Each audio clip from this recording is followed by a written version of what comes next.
Hello friends, welcome back to my channel modern day homeopathy with doctor Ekta. आज का video classical homeopathy पर है। Technically आपको help करेगा वो होम्योपैथी में। आज हम बात करेंगे पोसोलॉजी की। पोसोलॉजी बोल सकते हैं या उसका पोटेंसी सिलेक्शन बोल सकते हैं।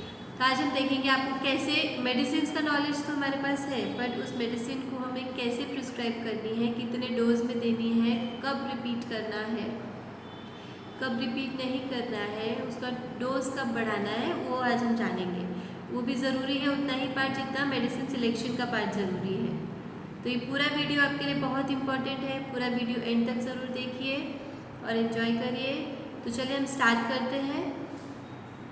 सबसे पहले हम बात करेंगे कि पोसोलॉजी या पोटेंसी क्या होती है। पोटेंसी हमारी मेडिसिन की पावर है, ठीक है। वो आती है 30C, 6C, 200C, 1M, 3X, 6X और 0/1, 0/2, 0/3 मिलीसीमेंस की। तो हम कैसे स्टार्ट करेंगे पोटेंसी सिलेक्ट करना।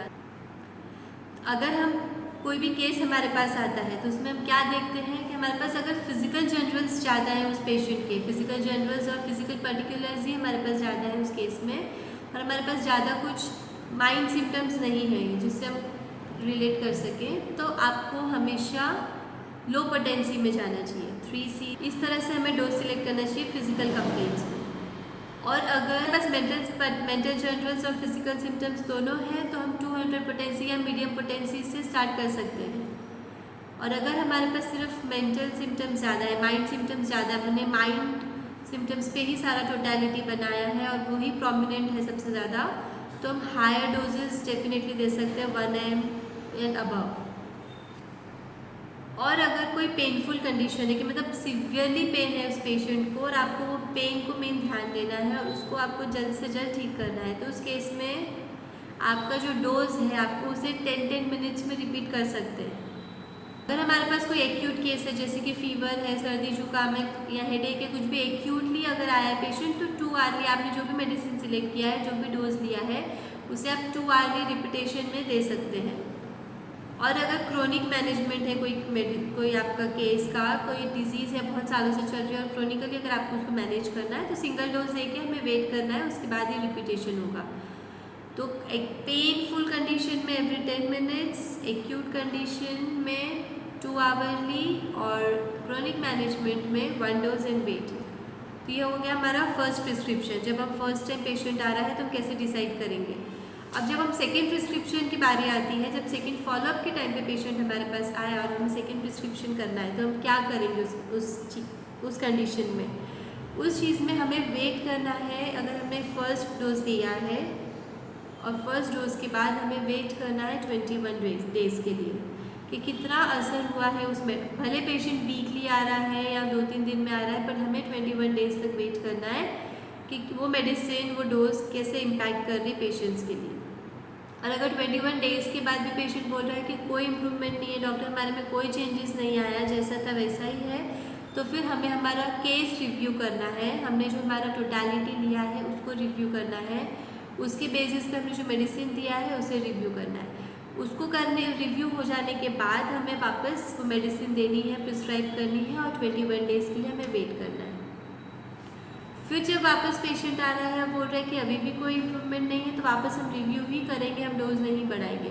जब रिव्यू हो जाने के बाद हम शॉर्ट है कि हाँ अभी एकदम सही है मेरे टोटलिटीज़ और मेरा प्रिस्क्रिप्शन सही है, मैंने जो पोटेंसी सोची है वो सही है, तो फिर हम उसको रिपीटेडली 3 डोजेस दे सकते हैं उस मेडिसिन के, एवरी डे का 1 डोज। तो ऐसे 3 डोज कंप्लीट हो जाने के बाद हमें वापस 15 डेज वेट करना है कि अब उसमें क्या क्या चेंजेस आ रहे हैं। उसके बाद भी अगर पेशेंट बोल रहा है कि मेरे में कोई चेंजेस ही नहीं है डॉक्टर, इतना टाइम हो गया अभी तक कोई शुरुआत भी नहीं हुई इम्प्रूवमेंट की और मेरे में कुछ केस में, उसके बाद आप अपना पोटेंसी राइज कर सकते हैं। और फिर आपको वापस वही स्टेप्स फॉलो करना है कि 21 डेज वेट करना है, 15 डेज वेट करना है, फिर 1 वीक वेट करना है, उसके बाद 3 डोजेस देने हैं। इतना सब हो जाएगा, उसके बाद भी वो बोल रहे नहीं है, तो फिर वापस आपको रिपीट करना है अपना हाई डोज। तो इतना आपको वेट करना है पर डोज के लिए। एटलीस्ट 3 ट्रायल्स हर पोटेंसी में हमें देनी है, हमें एकदम से रिपीट नहीं करनी है मेडिसिन। फिर 21 डेज़ का फर्स्ट ट्रायल होता है, 15 डेज़ का सेकेंड ट्रायल होता है, 1 वीक का थर्ड ट्रायल होता है। उसके उसके बाद 3 डेज कॉन्जिक्यूटिवली हमें एक एक डोज देना है। इतनी होने के बाद, इतनी पोटेंसी देने के बाद ही हमें हमारा डोज रेज करना है। ये तो बात हुई कि अगर कोई इम्प्रूवमेंट नहीं है उस कंडीशन में। अगर पेशेंट में इम्प्रूवमेंट है, पेशेंट बोल रहा है कि मेरे में इम्प्रूवमेंट आया फर्स्ट प्रिस्क्रिप्शन से, सेकेंड टाइम जब आया उसके बाद से इम्प्रूवमेंट आ रहा है, तो हम क्या करेंगे, हमें वेट करना है। हमें तुरंत वापस रिपीट नहीं करना है अनटिल एंड अनलेस पेशेंट ये बोले कि अब मेरा इम्प्रूवमेंट तो आया था बट कहीं अटक गया है, अब इसके आगे कुछ चेंजेस नहीं आ रहे मेरे में, या जो चेंजेस आए हैं वापस रिवर्स हो गया है, मतलब वापस से वो पेन कंडीशन चालू हो गई इम्प्रूवमेंट होने के बाद, तो फिर आप उसको सेम पोटेंसी में एक डोज रिपीट करेंगे।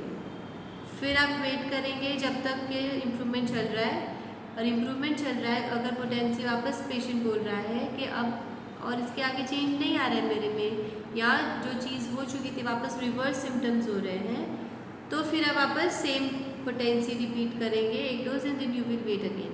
फिर अगर वो बोल रहा है कि रिवर्स हो गया, अब मेरे में और इम्प्रूवमेंट नहीं आ रहा है, स्टॉप हो गया या पॉज हो गया इम्प्रूवमेंट, और या रिवर्स हो रहा है, तो फिर आप अपना डोज बढ़ा सकते हैं। वापस वो बोल रहा है कि इम्प्रूवमेंट आया था बट अब इसके आगे कुछ नहीं हो रहा है, या फिर वो सिम्टम वापस आ गया, तो फिर वापस अपना डोज बढ़ा सकते हैं। तो जब तक पेशेंट में इम्प्रूवमेंट आ रहा है तब तक हमें कुछ नहीं छेड़ना है।